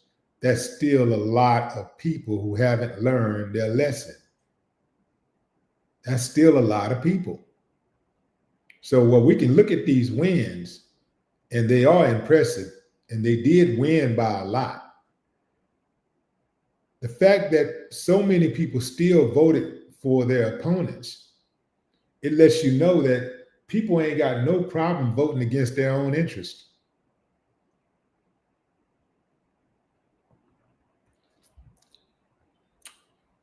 And Abigail Spanberger had the greatest disparity in votes, with 1,920,000 for her and 1,430,000 for her opponent. Again, that's a lot of damn people who still haven't learned their lesson. That's a lot of people.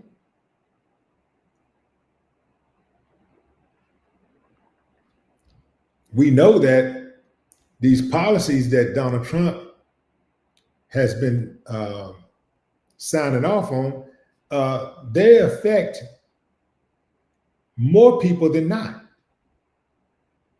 I guess that would be indicative of the turnout, and why these were like landslide victories. But still, to have so many people turn out and vote for these other people in the first place, it just lets you know that this country is in trouble, because we got to live amongst these people. A lot of these people can't afford groceries, but they still voting for them. A lot of people can't afford groceries. They can't afford gas. They can't afford tuition. They can't afford the mortgage. They can't afford rent. They can't afford livable housing. Many of them are unemployed, but they're still voting for them.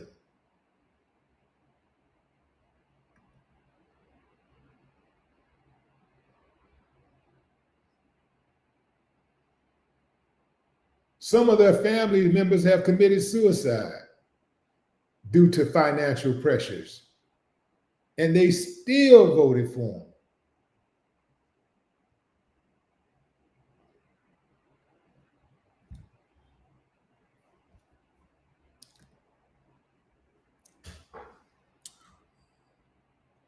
Where's Keith Sweat when you need him? Something, something, something, something just ain't right.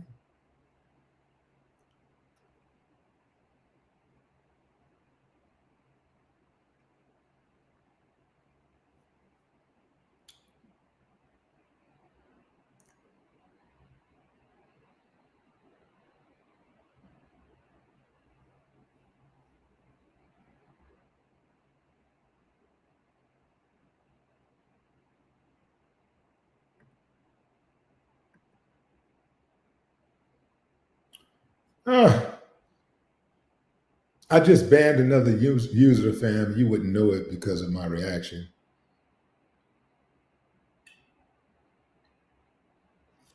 That's my unbothered reaction. Notice how when I blocked them, I just, sipped on my tea. I just, that's how y'all got to do, fam. You got to be like that. You got to learn the art of unbotheredness. Like, you got to know what your mission is, stay focused. And when these uncivilized mutts try to run interference in your life and your peace, you just block them and keep it moving.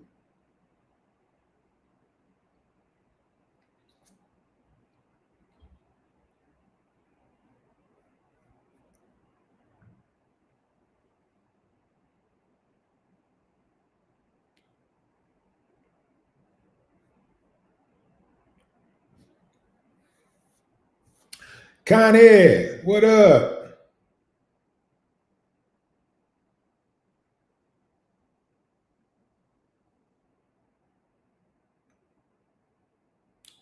Nando Bronson said, I thought that was MD 2020 or Thunderbird. This does look like MD 2020. I'm gonna let y'all in on something, fam. When I was still riding the Metro bus,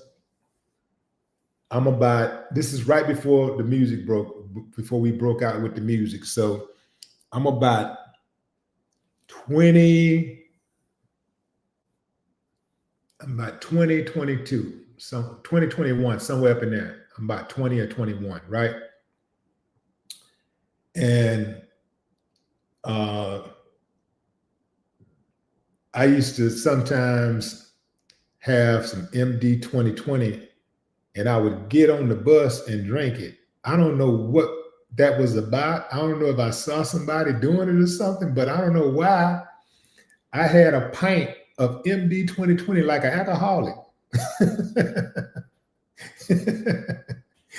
didn't have a flask or anything. It was just a bottle of MD 2020. And, the orange one, right? And I would, I would drink that MD 2020 and just be on the back of the bus, just like relaxed. I don't really know what that was about, but I do know that was a time when money was super, super tight.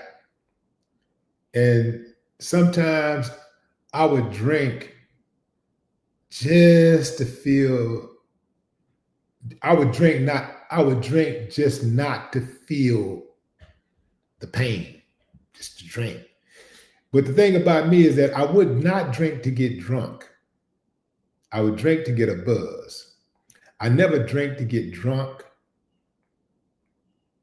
And I never drank and became belligerent or violent, right? I didn't do that because I always felt like anytime I had something to drink, I was never at my optimum. I was never like,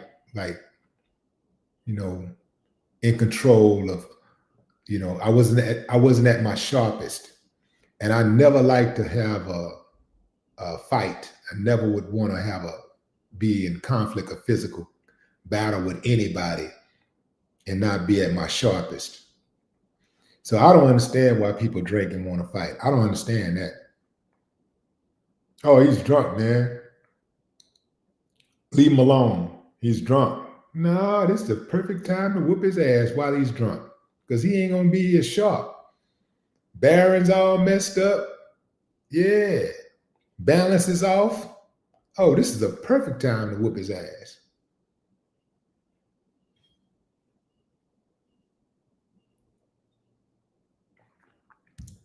Hit him with one of them hit him with one of those sobering punches. Bing! That boy wake up with that knot on his head. And then somebody have to explain to him what happened. Yeah, man.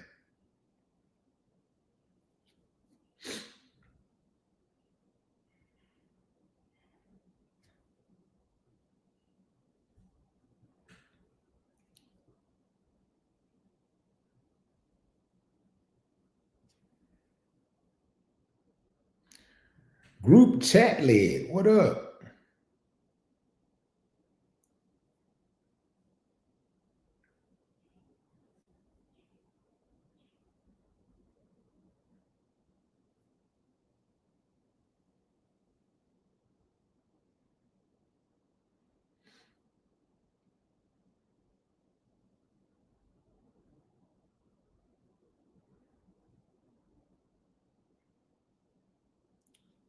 Lavelle Caldwell. What up?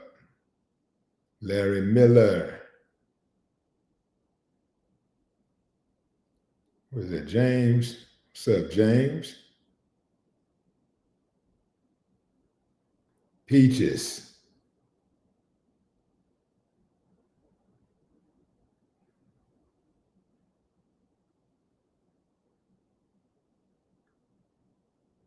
Alex Osis. What's up?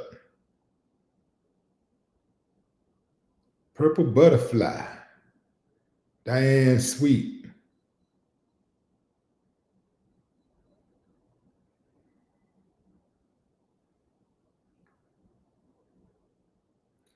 Mike Dan. Vicky Slaughter. What it do? That's my time, fam. I appreciate y'all hanging out with me. Yeah, stay tuned, fam. I'm probably going to cover Trump again today because I know he going to be tripping all day today. They say he ain't had his medicine. They say he ran out of medicine. They're trying to get him some more medicine right now. So he going to be on Truth Social going off all day today. So if he says anything that's particularly concerning, I'll let you know. Until next time, enjoy the rest of your morning, afternoon, or evening, wherever you are in the world.